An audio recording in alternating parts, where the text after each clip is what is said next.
Ал Усам әл-Азари өзіміздің замандас, әлемдік деңгейде ғалым, танымал тұлға, өте оратор, өте сауатты, өте білімді ғалым кісі. Қазақстанға алғаш рет біз осы 1-2 жылдықта алып келдік. Бір жылда 2 рет алып келдік. Бір февраль айында, май айында. Әр келгенде де 5 күн, 1 аптаға шейін болды. Оны кейбір елдер кәдімгі полициямен, сопровождениемен күтіп алады негізі. Мен өзім бар күтіп алып келген ғой. Оның қадірін біздің қоғам көбі түсінген жоқ оны. Тіпті кейбір адамдар да түсінген жоқ оны. Сол жақта оқыған. Бірақ Аллаға шүкір, көп қоғамда қабылдау болды. Жастар да, шәкірттер де, кейбіреулер түсінбей қалды оның келген. Қысқасы, Усам әл-Азариден көп пайда алды шәкірттер.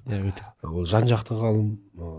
Ол енді шафи, анау мынау емес, бұл жерде исламда бәр уақытта бөліне бермейді ғой. Ортақ дүниелер көп.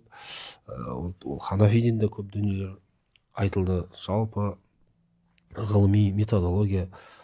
Қысқасы, ол кісінің бір ерекшелігі, енді әлеуметтік желіде көбісі байқады, әрдайым зікірмен жүрді.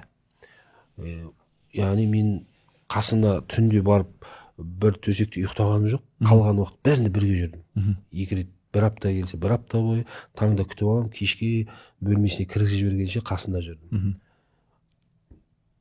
Бүкіл жаңағы тамақ ішеміз, түскі ас, кейін жиын, қонақтар, қаншама кәсіпкерлер де шақырып, олар да уағыз насихат болды, кейбір адамдар үйіне шақырды.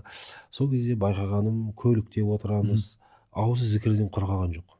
Бір сәт, енді ол бір сәл секрет деп айтып еді, сонда мен сұрағам, қанша рет зікір етесіз күніге деп.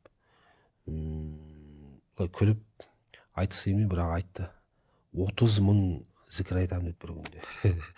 Мысалы, бірақ 70 мыңға шығарам деді. Шатаспасам, мысалы. Енді қандай зікірлер, оны да біразын сұрадық, айттық, жарияладық.